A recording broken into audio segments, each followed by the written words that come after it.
Bonjour à tous. Les habitués de ma chaîne vont être un petit peu surpris parce qu'ils ont plus l'habitude de vidéos de pêche que d'autres choses. Mais j'ai une deuxième passion depuis toujours, c'est la moto. Passion qui a commencé tôt, hein, puisque mon premier deux roues, je l'ai eu à 14 ans, une mobilette, une 102 Peugeot.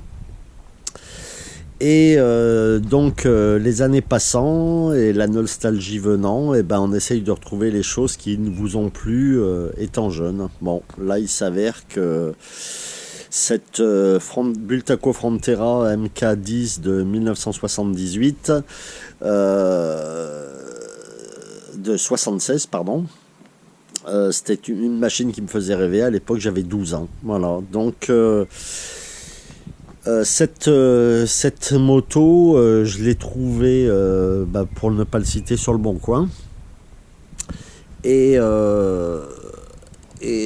ma philosophie de la restauration de motos anciennes, c'est de retrouver des machines en piteux état, mais plutôt complètes. J'essaye dans la mesure du possible. Chaque machine est démontée boulon par boulon, rondelle par rondelle, et c'est fait en sorte de la remonter absolument à l'identique en prenant les pièces manquantes, dans le respect total de l'origine. Alors bien sûr, y a des choses que je ne fais pas, hein, parce que je n'ai pas les compétences, c'est-à-dire notamment la réfection moteur. Je suis pas capable, c'est pas mon métier, hein. Moi je suis plombier chauffagiste, je suis pas mécano, mais par contre après le restant je m'y colle, sauf aussi bien sûr la peinture. Donc une Bultaco, c'est pas très difficile à remonter et à trouver de la pièce. Parce qu'en Espagne, ce sont des gros fanats de Bultaco, bien sûr, hein. Il y a eu plusieurs marques de motos très très connues en Espagne, qui d'ailleurs trustaient les places du championnat du monde de trial dans les années 70-80. Donc je parle de Bultaco ainsi que de Montesa. Vous avez aussi d'autres marques de motos moins connues, que les Espagnols ont fabriqué, et du coup il y a pas mal de pièces en refabrication, hein. Pour ne pas les citer, la peinture, c'est Anthony Badoil à Soucy-en-Jarret, qui est un super peintre. Et les pièces, c'est Monsieur Georges Laurent, dit Jojo, en société BMZ, qui fait vraiment, voilà, qui a tout ce qu'il faut si vous voulez restaurer une Bultaco, une Montesa, une Ossa, enfin de l'espagnol. Voilà. Donc il y a aussi une belle marque de moto espagnole qui est formidable, c'est Sanglas, des monocylindres 4 temps. Donc voilà ma Bultaco. Alors la philosophie, c'est de garder le maximum de pièces réutilisables, hein, parce que je pars du principe que si on restaure une moto, ça sert à rien d'avoir une moto neuve avec de la pièce neuve. Il faut vraiment sauver le maximum de choses. Bon, moi je suis un manuel, j'aime ça, donc je travaille sur mes motos au maximum et fais en sorte de les faire revivre, parce que dans la restauration, il y a quand même une chose qui est très plaisante, c'est que lorsqu'on aime la moto, ou autre chose d'ailleurs, ça peut toucher n'importe quel domaine de restauration, d'avoir une machine ancienne en très mauvais état et de la faire revivre et la remettre quasi à l'état neuf, même si il y a bien sûr quelques imperfections dû son âge, mais c'est vraiment très très très plaisant, quoi. Voilà, et ça fait partie aussi d'une manière de préserver le patrimoine motocycliste, là en l'occurrence c'est européen, hein. Voilà, donc cette magnifique Bultaco, qui est pas très courante en France.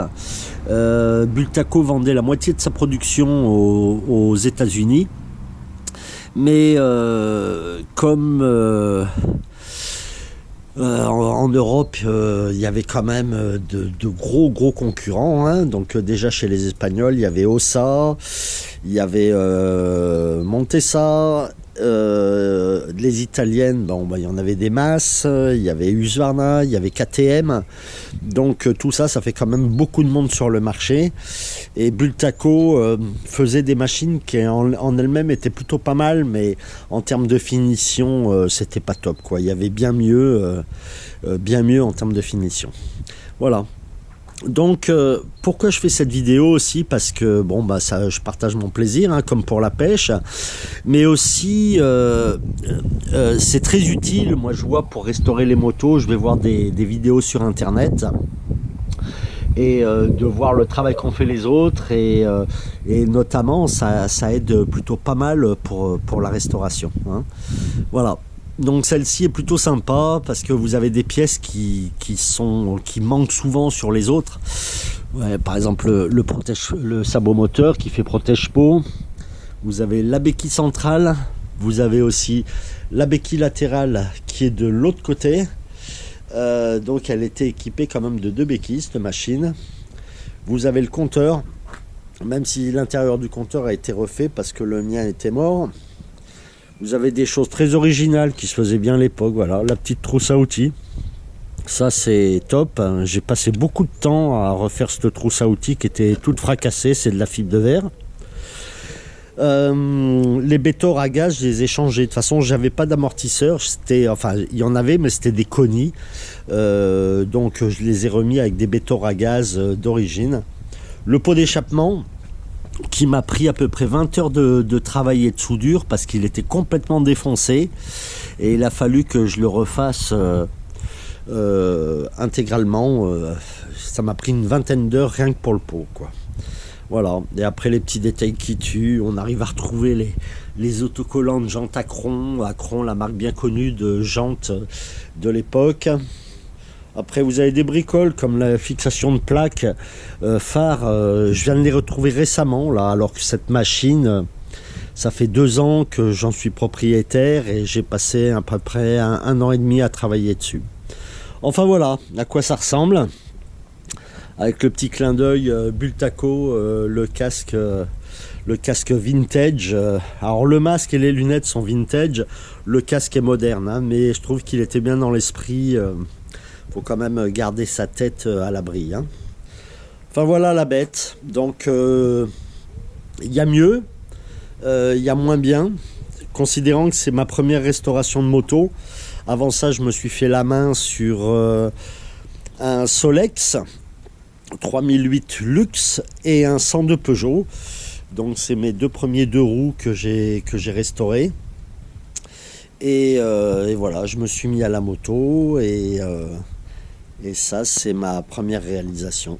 Voilà, et ben la prochaine moto arrive. Salut!